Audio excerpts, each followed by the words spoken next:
አምስቱ የንስሐ መንገዶችና ሌሎች። ሰላም እንደምን አላችሁ? የእግዚአብሔር ሰላም ከሁላችን ጋር ይሁን። በቅዱስ ዮሐንስ አፈወርቅ ከተጻፉ መጽሐፍት መካከል በገብረ እግዚአብሔር ኪደከት ተተርጉሞ አምስቱ የንስሐ መንገዶች ከሚለው መጽሐፍ ላይ ምጽዋት ሞት ታስነሳለች በሚል ርዕስ ከተጻፈው ይዘንላችሁ ቀርበናል። እስከ መጨረሻው አብራችሁ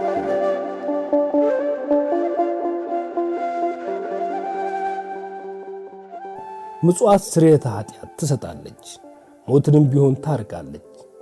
ይህስ እንደምን ነው ያልከኝ እንደሆነ ቀጥዬ ግልጽ አድርግልሃለሁ። መጽውቶ ከሞተ የተረፈ ማን አለ ብለህ ትጠይቀኝ ይሆናል።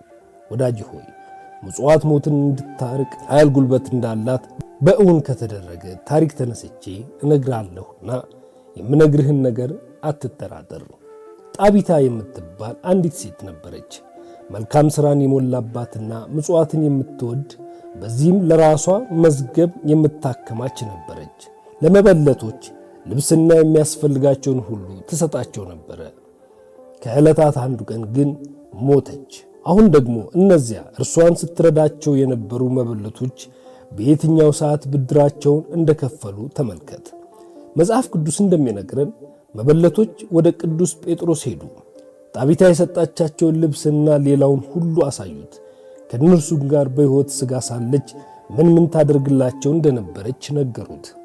እንደ እናት የምትሆንላቸው እንዳጡ አልቅሰው ነገሩት። ስለ እርሱ እጅግ እንዲያዝንም አደረጉት።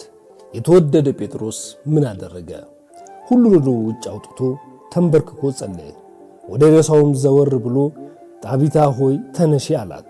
እርሷም ዓይኖቿን ከፈተች። ጴጥሮስንም ባየች ጊዜ ተቀመጠች። እጁንም ለእርሷ ሰጥቶ አስነሳት። ምእመናንንና መበለቶቿንም ጠራ፣ ሕያው ሆኖ በፊታቸው አቆማቸው ይላል የሐዋርያት ሥራ ምዕራፍ 9 ከቁጥር 40 እስከ 41። ሐዋርያውን ኃይል ወይም በሐዋርያው አድሮ እግዚአብሔር ምን እንዳደረገ አይተሃልን? የወዲያኛውን ዓለምስ ተወውና በዚህ ዓለም ሳትቀር ጣቢታ ስለ መልካም ሥራዋ ምን እንደተቀበለች ተገንዝበሃልን? እርሷ ለመበለቶች የሰጠችውንና መበለቶቿም ለእርሷ የሰጡትን አየህን? እርሷ ምግብና ልብስ ሰጠቻቸው፣ እነርሱ ግን ከሞት ወደ ሕይወት እንድትመጣ አደረጓት። ለመበለቶቿ ባሳየችው ቸርነት ቸሩ እግዚአብሔር ብድራቷን ከፈለላት። እንግዲህ የምጽዋት መድኃኒትነቷን ኃይል ተመለከትን። እንግዲያውስ እኛ ይህንን መድኃኒት ለራሳችን እናዘጋጅ። መድኃኒቱ ይህን ያህል ጽኑ መድኃኒት ቢሆን ቅሉ እጅግ ርካሽ እንጂ ውድ አይደለምና ለራሳችን እንግዛ። ይህንን መድኃኒት ለመግዛት ብዙ ወጪ አይጠይቅምና እንግዛ። መልካም ሥራ መልካም የሚባለው በሚሰጡት የገንዘብ መጠን ሳይሆን በሚሰጡት የዕደ ልብ ስፋት መጠን ነውና እንግዛ።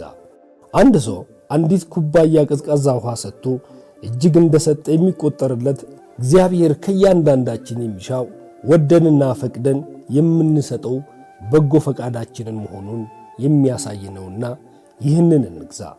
መበለቶች እንደ ጣቢት ከሞተ ነፍስ ይታደጉን ዘንድ ይህንን መድኃኒት ከእርሱ እንግዛ።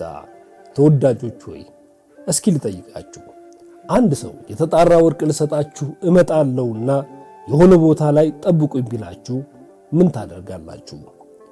ወደዚያ ቦታ ለመሄድ አስፈላጊ ነው የምትሉትን ሁሉ አታደርጉምን? ቀኑን ሙሉ ቢሆን ቁጭ ብላችሁ አትጠብቁምን?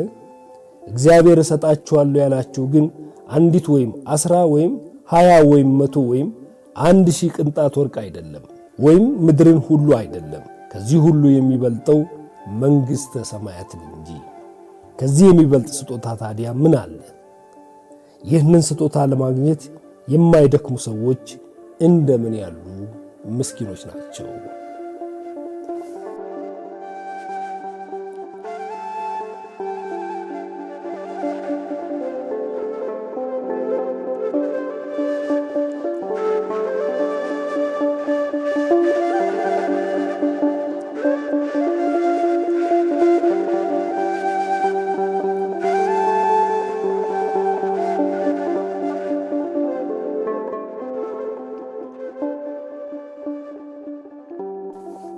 አምስቱ የንስሐ መንገዶች ከሚለው በቅዱስ ዮሐንስ አፈወርቅ ከተጻፈው አምስቱ የንስሐ መንገዶች በሚል ከሰፈረው ከገጽ 82 እስከ ገጽ 84 የሰፈረውን ምጽዋት ሙት ታስነሳለች።